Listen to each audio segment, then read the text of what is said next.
What would you do if you found a wallet belonging to the one person who had made your life miserable?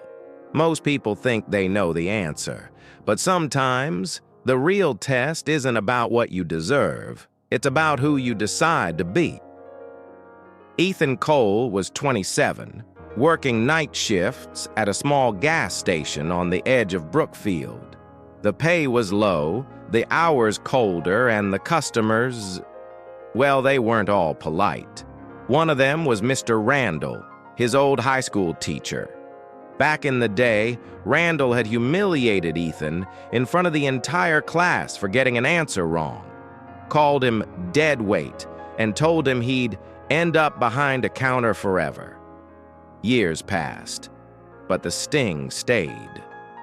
That night, the rain was coming sideways, hitting the windows like handfuls of gravel. Ethan locked up at 3 a.m., stepped outside, and saw it. A black leather wallet lying in a shallow puddle. He picked it up, flipping it open. Inside, a driver's license, some credit cards, and $480 in cash. The name on the ID stopped him cold. Charles Randall. Ethan stood under the buzzing streetlight, rain dripping from his hood. His first thought wasn't noble. It was, maybe this is karma. Randall was well off. He wouldn't miss the money. And for once, Ethan could get a small win, even if it was petty. His hands tightened around the wallet. The thought of walking away felt almost satisfying. But then another thought crept in. Randall lived alone now.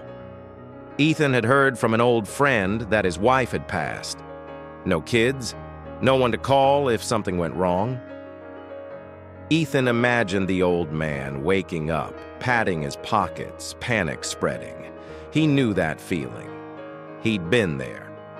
With a low sigh, Ethan zipped the wallet into his coat pocket and started walking toward Randall's street. It's strange, isn't it? How the line between revenge and compassion can be just one choice wide. Randall's porch light was off when Ethan knocked. After a long moment, the door opened a crack. Randall stood there in a robe, eyes wary.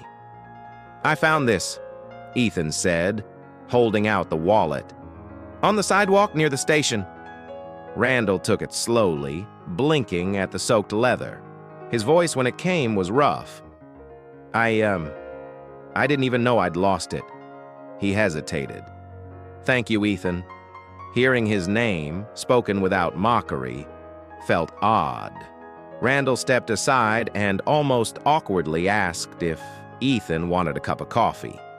Against his better judgment, Ethan said yes. They talked for an hour in that dim kitchen about nothing important and somehow everything. Before Ethan left, Randall pressed an envelope into his hand. "Not payment," he said. "Just appreciation." Inside was $200, but more than that. 2 weeks later, a letter arrived. Randall had called a friend who owned a delivery company. They were looking for a reliable night shift supervisor. The job came with better pay, regular hours, and a future.